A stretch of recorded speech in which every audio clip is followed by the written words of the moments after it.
नमस्कार दोस्तों। जैसे आपने पहले देखा था कुछ, अब देखते हैं जैसे सोइल सोलिनाइजेशन क्या होता है। सोइल सोलिनाइजेशन की बात करते हैं तो सोइल सोलिनाइजेशन होता है अपने जो भूमि होती है ना, उसमें मृदा जनित रोग को व कीटों के अंडे को रोकना या उनको नष्ट करना सोइल सोलिनाइजेशन होता है। यह मुख्य रूप से फल व सब्जियों के लिए आवश्यक होता है, क्योंकि इनमें फल व सब्जियों में रोग व डिजीज अधिक होते हैं। सोइल सोलिनाइजेशन का मतलब तो कीटों व रोगों के अंडे को नष्ट करना। ये मुख्य रूप से उपाय है। जैसे अब कैसे कर सकते हैं इसके बारे में देखते हैं। तो खेत के अंदर क्या करते हैं, अपने जो ये खेत है, जैसे ये खेत है, उसके अंदर के जैसे सफ़ेद पॉलीथीन से या ब्लैक पॉलीथीन से ढक दिया जाता है, जिसे इसे कवर कर देते हैं। कवर करने के बाद जैसे अपन इसमें कवर के कारण जो प्रकाश की किरणें आती है ना, उसके कारण ये अंदर तो आ जाती है, परंतु वापस रिफ्लेक्टिव नहीं हो पाती, जिस कारण इसका तापमान बढ़ जाता है। 10 से 15 सेंटीग्रेड तापमान इंक्रीज हो जाता है, जैसे फफूंद व कीटों के अंडे नष्ट हो जाते हैं। इसे सोइल सोलिनाइजेशन की क्रिया के उपाय जैसे ऐसे कर सकते हैं। अब देखते हैं सोइल मृदा निर्जमीकरण स्टेबलाइजेशन। जैसे नर्सरी के बेड व पॉली हाउस में पौधे रोपण से पूर्व हल्की सिंचाई करके फॉर्मेलिन दवा 1 लीटर प्रति वर्ग मीटर से उपचार किया जाता है, जिससे हानिकारक कीटक होते हैं ना, उनको नष्ट किया जा सकता है। अब सोइल फॉर्मेशन की बात करते हैं। भाई मृदा का निर्माण कैसे होता है, तो मृदा निर्माण करते हैं। मृदा एक जैविक मृदा मुख्य रूप से जैविक होती है तथा रासायनिक क्रियाओं के द्वारा चट्टानों के टूटने से बनती है। जैसे अपनी ये चट्टान हो गई। अब जैसे बड़ी चट्टान है तो यहाँ पर पानी से, हवा से, किसी से भी रगड़ खा के तराड़ों से धीरे धीरे टूट के ये छोटे छोटे टुकड़ों के अंदर पड़ जाती है। जैसे जैसे आती है मृदा के प्रवाह क्षेत्र में आते हुए मृदा का निर्माण कर देती है। अब देखते हैं हम आगे। जैसे मृदा का निर्माण जैविक भौतिक रासायनिक क्रियाओं द्वारा चट्टानों के टूटने से होता है। अब मृदा निर्माण के कारक देखते हैं कि कौन कौन से मृदा के निर्माण के कारक है। तो मृदा निर्माण के कारक देखते हैं जलवायु, जीवमंडल, पैतृक पदार्थ, समय, टोपोग्राफी, है ना। अब देखते हैं कुछ मोस्ट जो अपने क्वेश्चन एग्जाम में पूछे जाते हैं। मृदा की 1 इंच मोटी परत बनने में 800 से 1000 वर्ष का समय लगता है। एक पूर्ण परिपक्व मृदा परिच्छेदिका बनने में 200 से 400 वर्ष का समय लगता है। कृषि के लिए उपयुक्त मृदा संरचना कौन सी है, तो कोम्बी व दानेदार। अब ये कभी कभी पूछ लिए जाते हैं जैसे एग्जाम में अंदर। अब एक अपने मृदा वैज्ञानिक जोफे के अनुसार मृदा का कौन कौन से कारक, तो कभी कभी क्वेश्चन आ जाता है कि मृदा के सक्रिय कारक कौन से हैं, तो निष्क्रिय कारक कौन कौन से हैं। तो अपन जैसे देखते हैं कि सक्रिय कौन से हैं और एक्टिव और पैसिव कौन से हैं। तो एक्टिव देखते हैं कि सक्रिय तो जलवायु जो सबसे महत्वपूर्ण कारक है, जैवमंडल। फिर देखते हैं अपन पैसिव या निष्क्रिय के अंदर पैतृक पदार्थ, टोपोग्राफी, और एक है अपने टाइम। अब इसके बाद में देखते हैं मृदा का कंपोजिशन की मृदा किस किस से मिलकर बनी होती है। अब मृदा के अंदर 2 पार्ट होते हैं। जैसे ठोस पार्ट होता है, एक अपना रंध्रावकाश होता है। 50% ठोस होता है और 50% रंध्रावकाश होता है। अब देखते हैं ठोस पार्ट होता है, तो उस ठोस पार्ट में होता है जैसे 45% खनिज पदार्थ होते हैं, 5% कार्बनिक पार्ट होता है। अब देखते हैं रंध्रावकाश में 25 जल होता है और 25 ही अपनी वायु होती है, इनका अनुपात बराबर होता है। अब देखते हैं इसमें जैसे खनिज पदार्थ होते हैं उनको फिर से 2 भागों में बांट दिया। जैसे क्रिस्टलीय पार्ट होता है 75, कोलाइडली 25 होता है। अब कार्बनिक पदार्थ 5% पाए जाते हैं। ये मुख्य रूप से 2 पार्टों में बांटते हैं, मर्द कार्बनिक और जीवित कार्बनिक पदार्थ। अब देखते हैं कुछ आगे।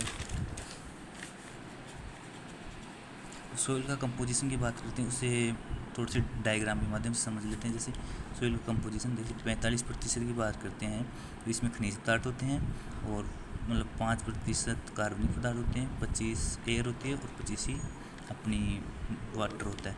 अर्थात ठोस और अपने द्रव का पार्ट होता है वो 50, अर्थात 1:1 होता है। अब जैसे अपना है ये हो गया अपना ठोस पार्ट और द्रव पार्ट। अब देखिए ठोस और द्रव पार्ट अपना 1:1 हो गया। अब इसके बाद में देखते हैं अपन जैसे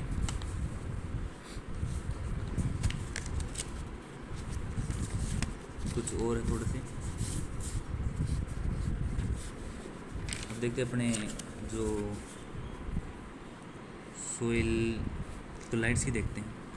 सोइल कोलाइड्स क्या होता है। सोइल कोलाइड्स वे होते हैं, सोइल कोलाइड की देखते हैं अपने सबसे पहले। सोइल कोलाइड्स क्या होता है। सोइल कोलाइड्स वे होते हैं जिसके कणों का व्यास 1 माइक्रोमीटर से कम होता है ना, उसे सोइल कोलाइड्स कहते हैं। देखते हैं इसमें केओलिनाइट। केओलिनाइट क्या होता है। केओलिनाइट एक इसकी प्रकृति मुख्य रूप से अविस्तृत आकार में बड़ा होता है, 1:1 होता है। अर्थात इसमें एक सिलिका की परत होती है। जैसे अपने ये मृदा है, तो इसमें एक परत सिलिका की हो गई और एक अपने एल्यूमिनियम की हो गई। इसे मतलब 1:1 टाइप कहते हैं। इसे केओलिनाइट आता है इसके अंदर जैसे। और अब देखते हैं फास्फोरस का सबसे ज़्यादा स्थिरीकरण इसी में होता है।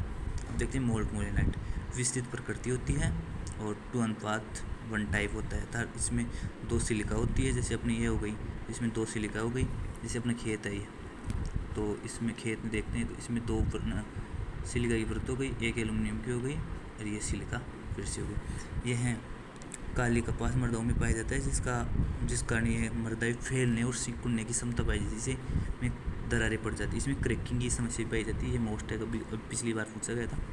अब देखते हैं वर्मिकुलाइट, ये सीमित विस्तृत होती है, 2:1 में होती है। इसमें मतलब सिलिका और एल्यूमिनियम की अनुपात 2:1 में होती है।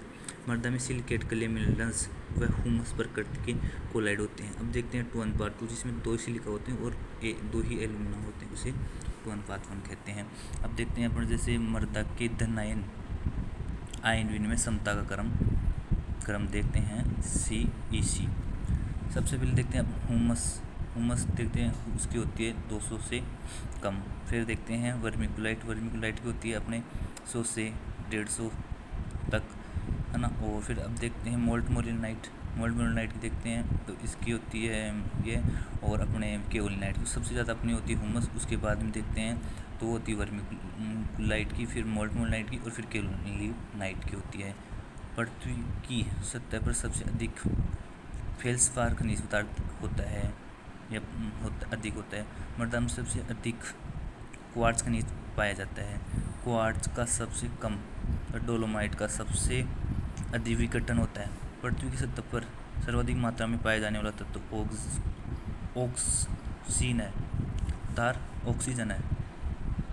ऑक्सीजन है जो सबसे ज़्यादा पाया जाता है। अब देखते हैं अपन भाई मृदा में संगठन की बात करते हैं। मृदा में वायु का संगठन, जैसे अपन एयर हो ना, उसका संगठन देखते हैं तो मृदा में वायु रंध्रों में पाई जाती है। जो अपने मतलब देखा था अपने पीछे, मतलब 50% में रंध्रावकाश था, जैसे जल और वायु, तो उसमें एयर पाई जाती है। तो मृदा में सबसे अधिक कुल रंध्रावकाश कले मृदा में, उसके पश्चात सिल्ट में देखते हैं और फिर बालू में होती है। मृदा में 10% से कम वायु होने पर अपने पौधे होते हैं ना, उनकी जड़ों की वृद्धि रुक जाती है, अर्थात उनका विकास नहीं हो पाता। अब देखते हैं अपने जो मतलब मृदा के अंदर अपनी CO2 कितनी होती है, नाइट्रोजन कितनी होती है, ऑक्सीजन कितनी होती है। अब देखते हैं अपनी CO2 होती है ना, वो होती है 0.3%, अर्थात इसे 3000 ppm भी कह सकते हैं, जो कि अपने मृदा में होती है। अब देखते हैं नाइट्रोजन की 78 और ऑक्सीजन की बात करते हैं तो 20.3। हाइड्रोमॉर्फिन की बात करते हैं तो हाइड्रोमॉर्फिन क्या होता है, जिसमें वे मृदा है जिसमें H2 की अधिकता होती है और 2 की कमी, अर्थात इसमें मतलब जल होता है ना, वो तो बढ़ जाता है और जो अपनी एयर होती है वो कम हो जाती है 50 में से। अब ये अपने ये कभी कभी क्या बहुत बार पूछ लेता है कि जो अपनी सोइल होती है ना, उसमें CO2 की मात्रा कितनी होती है, तो ये होती है 0.3, अर्थात 3000 ppm।